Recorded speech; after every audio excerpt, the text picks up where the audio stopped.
Hi friends, അപ്പം ഞാൻ വീണ്ടും ഒരു ഓൺ വോയിസ് വന്നിട്ടുണ്ട്. അപ്പോൾ ഇന്ന് വരാനായിട്ടുള്ള പ്രത്യേക കാരണം എന്ന് വെച്ച് കഴിഞ്ഞാൽ, ഞാനിപ്പോൾ നിൽക്കുന്നതെന്ന് വെച്ച് കഴിഞ്ഞാൽ പാലാരിവട്ടം ബ്രെയിൻ യൂണിവേഴ്സിറ്റി എന്ന് പറയുന്ന ഹോസ്പിറ്റലിലാണ്. അപ്പം ഞാൻ വന്നതെന്ന് വെച്ച് കഴിഞ്ഞാൽ എൻ്റെ സർജറിയുടെ ഡേറ്റ് എടുക്കാൻ വേണ്ടിയിട്ടാണ്. അപ്പം എൻ്റെ ഒരു വലിയൊരു ആഗ്രഹം നിറവേറാൻ പോകുന്നുണ്ട്. അപ്പം അതിന് വേണ്ടിയിട്ട് അപ്പം എല്ലാവരുടെയും സപ്പോർട്ടും അനുഗ്രഹവും എല്ലാം ഉണ്ടായിരുന്നു. അപ്പോൾ സന്തോഷം കൊണ്ട് എന്താ പറയേണ്ടതെന്ന് എനിക്കറിയില്ല.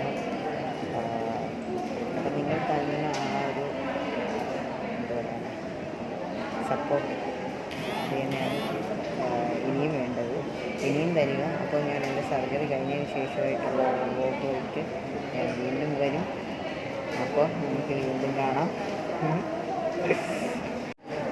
അപ്പോൾ എല്ലാവരും വിചാരിക്കും ഇതൊക്കെ പെട്ടെന്ന് ചെയ്യാൻ പറ്റുന്ന ഒരു കാര്യമാണ്. പക്ഷെ ഒരിക്കലും ഇല്ല. നമുക്കൊരു തെറ്റിദ്ധാരണയാണ്. ഇവിടെ വന്നാൽ മാത്രം ചെയ്യാൻ പറ്റുള്ളൂ. അതിനെന്തൊക്കെ പ്രൊസീജിയേഴ്സും കാര്യങ്ങളും ഉണ്ട്. അപ്പം എനിക്ക് അതെല്ലാം ഇപ്പോൾ ഓക്കെ ആയി കിട്ടിയിട്ടുണ്ട്. അപ്പോൾ എന്തായാലും പലരും പറഞ്ഞിട്ടുണ്ട്, എന്തിനാണ് ഇത്ര റിസ്ക് എടുത്ത് നിങ്ങൾ അവയവങ്ങൾ നിങ്ങൾ കട്ട് ചെയ്യുന്നത്, പലരും പറഞ്ഞിട്ടുണ്ട്. അപ്പം ഞങ്ങൾക്ക് ഞങ്ങളുടെ ജെൻഡർ എന്താണ്, ഞങ്ങളുടെ ഐഡൻറ്റിറ്റി എന്താണ് എന്നുള്ളത് ഞങ്ങൾക്ക് ജീവിക്കണം. അതിന് വേണ്ടിയിട്ടാണ് ഇത്രയും കഷ്ടപ്പെട്ട് സർജറി ചെയ്യുന്നത്, അല്ലാതെ വേറെ ഒന്നിനു വേണ്ടിയിട്ടല്ല. ഒത്തിരി ക്യാഷ് മുടക്കി ചെയ്യുന്നതും അതിന് വേണ്ടിയിട്ടാണ്. അപ്പം മനസ്സിലാക്കുന്നവർ തീർച്ചയായിട്ടും മനസ്സിലാക്കുക. അല്ലാത്തവരടുത്തൊന്നും പറയാൻ പറ്റത്തില്ലല്ലോ. ജീവിക്കണം എന്നുള്ളൊരാഗ്രഹം ഉള്ളതുകൊണ്ടാണ് ഇത്രയും കഷ്ടപ്പെട്ട് ഇപ്പോൾ ഈ സർജറി വരെ നിൽക്കുന്നത്.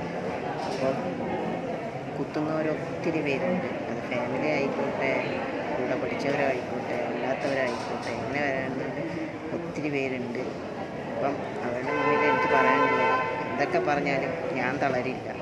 ഞാൻ ജീവിക്കാൻ ഇറങ്ങിയിട്ടുണ്ടെങ്കിൽ ജീവിച്ചതിനെ കാട്ടും. ഞാനെന്നല്ല, എന്നെപ്പോലെയുള്ള എല്ലാവരും. എൻ്റെ പ്രൊസീജിയേഴ്സും കാര്യങ്ങളെല്ലാം ഒക്കെ ആയിട്ടുണ്ട്. അപ്പം എൻ്റെ സർജറി ഈ വരുന്ന ചൊവ്വാഴ്ച 6-നാണ്. അപ്പം എല്ലാവരുടെയും പ്രാർത്ഥനയും സപ്പോർട്ടും എല്ലാം ഉണ്ടായിരിക്കണം. അപ്പോൾ ഞാൻ വീണ്ടും ഒരു ഓൺ വോയിസിൽ എൻ്റെ സർജറി കഴിഞ്ഞിട്ട് തീർച്ചയായിട്ടും ഞാൻ വരുന്നതായിരിക്കും. മാസ്ക് കിടക്കണില്ലെന്ന്. അപ്പം ഞാൻ എന്തായാലും വീണ്ടും വരും. അപ്പോൾ ഇനി എന്തായാലും സർജറി കഴിഞ്ഞതിന് ശേഷം ഓൺ വോയിസിൽ കാണാം. അപ്പോൾ ഞാൻ പറഞ്ഞതുപോലെ സബ്സ്ക്രൈബ് ചെയ്യാത്തവർ സബ്സ്ക്രൈബ് ചെയ്യുക. അതുപോലെ തന്നെ കാണാൻ താല്പര്യമില്ലാത്തവർ സബ്സ്ക്രൈബ് ചെയ്യുക. അപ്പം വീണ്ടും ഞാൻ വരും. അപ്പം നമുക്ക് കളറാക്കാം, പൊളിയാക്കാം, പാടാം. അപ്പം എങ്ങനെ പോയിട്ട് കാണാം അല്ലേ?